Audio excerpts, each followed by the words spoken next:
Good morning. मैं हनुमान जी की कथा सुनाने जा रही हूँ। गुड़िया भूमि ब्लॉग में आप लोगों का स्वागत है।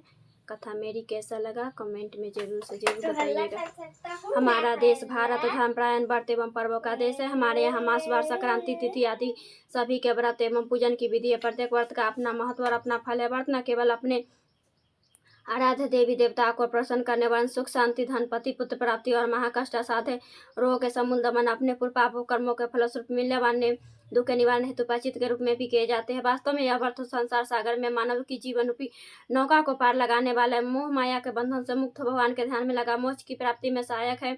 बीमारी एवं शारीरिक कष्ट को दूर करने के लिए अनेक व्रत जैसे महामारी समन व्रत मदन व्रत एक शांतक व्रत आदि किए जाते हैं। मानव को मिलने वाले सुख दुख में पाप एवं पुण्य का फल है। पाप कर्मों के फलस्वरूप मिलने वाले कष्ट दूर करने और पाप का प्रायश्चित द्वारा ही संभव है। प्रायश्चित में दान उपवास जप हवन उपासना प्रमुख है। प्रायश्चित करने से पाप और रोग दोनों छीन हो जाते हैं और आरोग्य एवं सौभाग्य की प्राप्ति होती है। यदि मंगल जन्म लगन वर्ष लगन महादशा अंत प्रथम दशा एवं गोचर में अनिष्टकारी हो तो उसकी शांति के लिए मंगलवार का व्रत करना चाहिए। यह मंगल के प्रकोप को शांत करता है। मंगल देवता जब प्रसन्न हो जाते हैं तो इस बार सौभाग्य पुत्र पुत्री धन संपत्ति राज सुख आरोग्य सब प्रदान करते हैं। युद्ध विवाद में शत्रु पर विजय उच्च पद की प्राप्ति आदि मंगल की कृपा से ही संभव है। दुर्भाग्यवश यदि मंगल देवता रुष्ट हो जाए अगर नीचे स्थान में हो अथवा मंगल की दशा क्रूर हो जाए तो यह देव सुख वैभव भोग संतान धन तथा धन को नष्ट कर देते हैं। सुख वैभव प्राप्त करने अथवा संतान दुख और कष्ट निवारण हेतु मंगलवार का व्रत करना चाहिए। रक्त विकार क्रूरता स्वभाव संतान कष्ट ऋण चुकाना धन की प्राप्ति न होना आदि दुख निवारण हेतु मंगलवार का व्रत उत्तम है। श्री हनुमान जी की उपासना से वाचिक मानसिक कायिक और संसर्ग जनित पाप उपपाप तथा महापाप दूर होकर सुख धन तथा यश प्राप्त होता है। सभी प्रकार के सुख ऐश्वर्य राजसमान पद प्राप्ति संतान प्राप्त रक्त विकार दूर करने के लिए मंगलवार का व्रत करना चाहिए। मंगल के व्रत को कोई भी कर सकता है। प्रातः काल उठकर आप मार्ग होगा चिरचिरी के दातुन करे तिल और आम लेकर चुन का स्नान करे लाल रंग के स्वच्छ वस्त्र धारण करे लाल चावलों का अष्टदल कमल बनाए उस पर स्वर्ण की मूर्ति बनवाकर प्रतिष्ठा करे। लाल चावल लाल पुष्प लाल चंदन एवं लाल धान्य गेहूं आदि से बने पदार्थों का भोग लगावे। पूजा स्थल को गोबर से लिपे पत्नी सहित मंगल देवता का पूजन करे एवं उन्हीं का ध्यान और उनके 21 नामों का जाप करे जो इस प्रकार है। मंगल भूमि पुत्री नहता धन प्रद स्त्रासन महाकाय सर्व कामार्थ साधक लोहित लोहिताक्ष समागान कृपा कर धरात्म कुछ भौम भूमि भूमि नंदन अंगारकियम सर्व रोग पहारक वृष्टि करता पाप हरता सर्व काम फलदाता। नाम जप के साथ सुख सभा के लिए प्रार्थना करे। पूजल स्तर पर शुद्ध घी का चारबत्तियों का चौमुख दीपक जलाए। किस मंगलवार का व्रत करें और किस लड्डुओं का भोग लगाकर वेद के ज्ञाता सुपात्र ब्राह्मण को देख केवल एक बार रात्रि को भोजन करे। व्रत पूर्ण होने अथवा इच्छा पूर्ति होने पर मंगलवार के व्रत का उद्यापन कर उद्यापन के अंत में किस ब्राह्मणों का भोजन कराकर यथाशक्ति स्वदान करे। आचार्य के सामर्थ्य अनुसार दक्षिणा देकर लाल बेल का दान करे फिर स्वयं भोजन करे। मंगल के दिन स्वाति नक्षत्र हो तो उस दिन प्रातः स्नान आदि से निवृत्त होकर पूजा स्थल पर मंगल यंत्र का निर्माण करे या मंगल देव की मूर्ति बनाए। मंगल की मूर्ति का लाल पुष्पों से अर्थात 150 पद्धति से पूजन करे। पूजन करते समय ओम अंगार का नमः मंत्र का निरंतर उच्चारण करे। लाल वस्त्र पहनावे और गुड़ घी गेहूं से बने पदार्थों का भोग लगाए। पृथ्वी पर शयन करे। 7वें मंगलवार को मंगल की स्वर्ण की मूर्ति का निर्माण कर उसका पूजन अर्चन करे।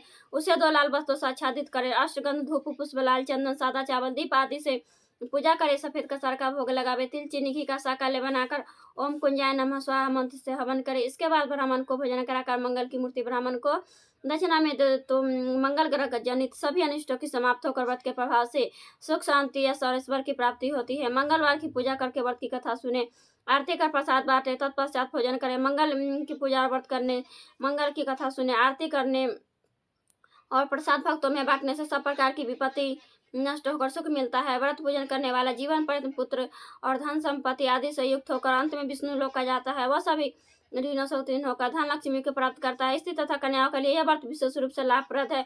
उनके लिए पति का अखंड सुख संपत्ति तथा आयु की प्राप्ति होती है। वे सदा सुहागिन रहती है। स्त्रियों को मंगलवार के दिन पार्वती मंगल गौरी पूजन करके मंगलवार व्रत विधि कथा अथवा मंगला गौरी व्रत कथा सुनी चाहिए।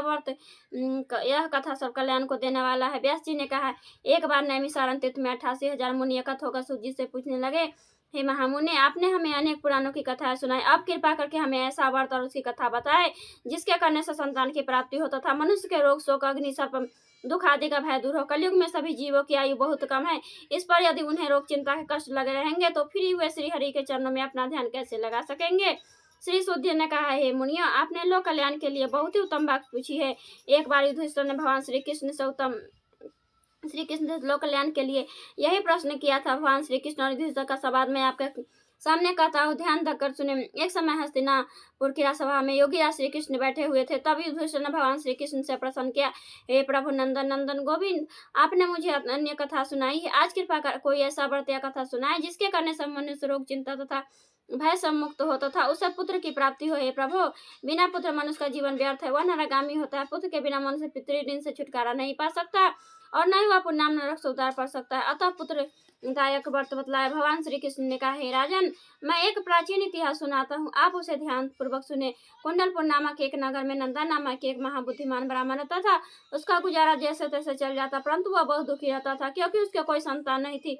उसकी पत्नी सुनंदा पतिव्रता थी। वह भक्ति पूर्वक श्री हनुमान जी की आराधना करती थी। मंगलवार के दिन व्रत करने अंत में भोजन बनाकर वह भक्ति पूर्वक श्री हनुमान जी की आराधना करती थी। मंगल का दिन व्रत करके अंत में भोजन बनाकर हनुमान जी को भोग लगाने के बाद स्वयं भोजन करती थी। एक मंगलवार को गृह कार्य की अधिकता के कारण वह हनुमान जी की भोग न लगा सकी।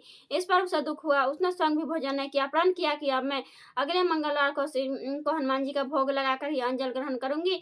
ब्राह्मणी सुनंदा प्रतिदिन भोजन बनाती, सदा पूर्वक पति को खिलाती, परंतु स्वयं भोजन ग्रहण नहीं करती और मन ही मन श्री हनुमान जी की आराधना करती। इस प्रकार 6 दिन तक ब्राह्मणी सुनंदा अपने प्रण के अनुसार भूखी प्यासी नहीं रहा रही, परंतु 7वें दिन मंगलवार को वह प्रातःकाल ही बेहोश होकर गिर पड़ी। सुनंदा की असीम भक्ति से श्री हनुमान जी बहुत प्रसन्न हुए। उसके सम्मुख प्रकट होकर बोले, सुनंदा, मैं तेरी भक्ति से बहुत प्रसन्न हूँ, तू उठ और वर मांग। सुनंदा अपने आराध्य श्री हनुमान जी को अपने समक्ष पाकर आनंद से विह्वल हो उनके चरण में गिर पड़ी और कहा, हे प्रभु, मेरे कोई संतान नहीं, कृपा करके मुझे संतान प्रदान करे।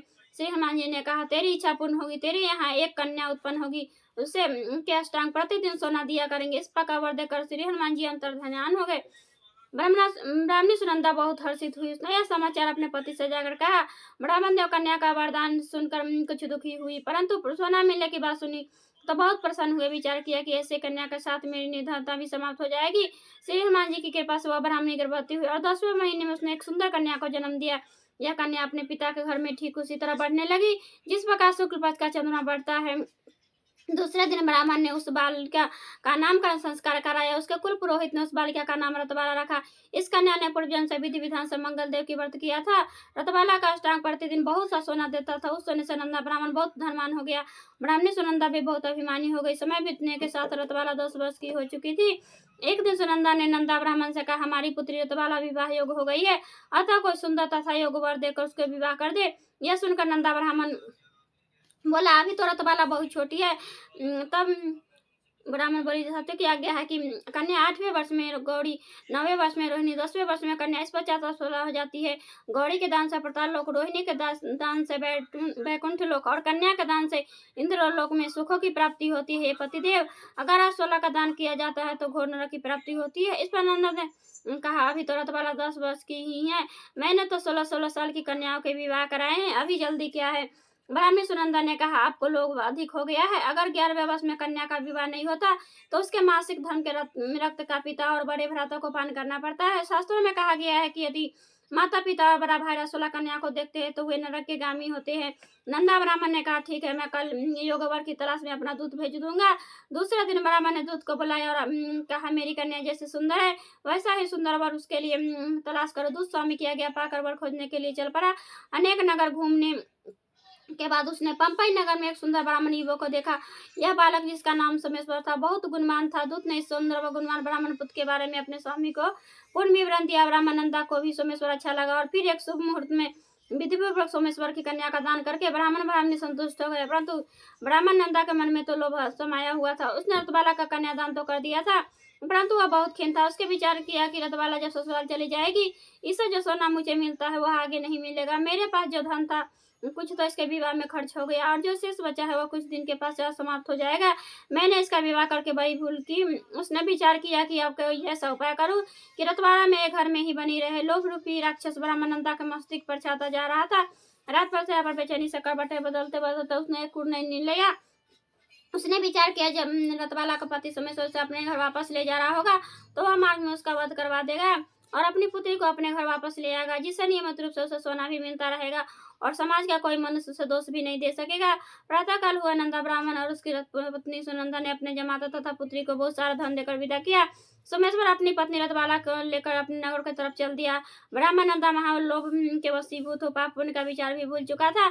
अपने भयानक और क्रूर निर्णय को कार्य देने के लिए उसने अपने दूत का मार्ग में अपने जमाई का वध करने के लिए पहले ही भेज दिया था। दूत मार्ग में ही छिप कर बैठ गया और जैसे ही सोमेश्वर के छिपे स्थान पर पहुंचा, ब्राह्मण के दूत ने स्वामी की आज्ञा का पालन करते हुए सोमेश्वर का वध कर दिया। इसके पश्चात उसने समाचार ब्राह्मण तक भी पहुंचा दिया। अपने जमाता के वध का समाचार प्राप्त कर नंदा ब्राह्मण उस स्थल पर पहुंचा और रुदन करती अपनी पुत्री से बोला, पुत्री, मार्ग में लुटेरे ने तेरा पति का वध कर दिया है। भगवान की इच्छा के आगे किसी का कोई वश नहीं चलता।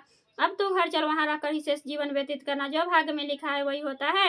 अपने पति की अकाल मृत्यु शरत वाला बहुत दुखी हुई। करुण क्रंदन व रुदन करती हुई अपने पिता से बोली, हे पिताजी, इस संसार में जिस स्त्री का पति नहीं उसका जीना व्यर्थ है। मैं अपने पति के साथ ही अपने शरीर को जला दूंगी और सती होकर अपने इस जन्म को माता पिता के नाम को तथा सास ससुर के इसके सार्थक करूंगी। ब्राह्मणनंदा अपनी पुत्री रतबाला के वचनों को सुनकर अबाक रह गया। विचार करने लगा, मैंने व्यर्थ ही जमाता वध का पाप अपने सिर लिया। रतबाला अपने पति के साथ अपने प्राण तक देने को तैयार है। मेरा तो दोनों तरफ से मरण हो गया, धन तो अब मिलेगा नहीं। जमाई वध के पाप के फलस्वरूप यम यातना भी भुगतनी पड़ेगी। यह सोचकर वह बहुत दुखी हुआ। सोमेश्वर की चिता रचाई गई। रतबाला सती होने की इच्छा से पति का सिर अपने गोद में रखकर चिता में बैठ गई। जैसे सोमेश्वर की चिता में आग लगाई, वैसे ही प्रसन्न हो मंगलदेव वहां प्रकट हुए और बोले, हे रतबाला, मैं तेरी पति भक्ति से बहुत प्रसन्न हूँ, तू वर मांग। रतबाला ने अपने पति का जीवन दान मांगा। मंगलदेव बोले, रतबाला, तेरा पति अजर अमर है, यह बड़ा विद्वान भी होगा। इसके अतिरिक्त तेरी जो इच्छा हो वह वर मांग। रतबाला ने कहा, हे ग्रहों के स्वामी, यदि आप मुझ पर प्रसन्न है तो मुझे यह वरदान दीजिए कि जो भी मनुष्य मंगलवार के दिन प्रातः का लाल पुष्प लाल चंदन से पूजा करे, आपका स्मरण करे, उसे रोग व्याधि न हो, स्वजनों से कभी वियोग न हो, सर्प अग्नि तथा शत्रु का भय न रहे। जो स्त्री मंगलवार का व्रत करे वह कभी विधवा न हो। मंगलदेव तथास्तु, ऐसा ही हो कहकर अंतर ध्यान हो गए। मंगलदेव की कृपा से सोमेश्वर जीवित हो उठा।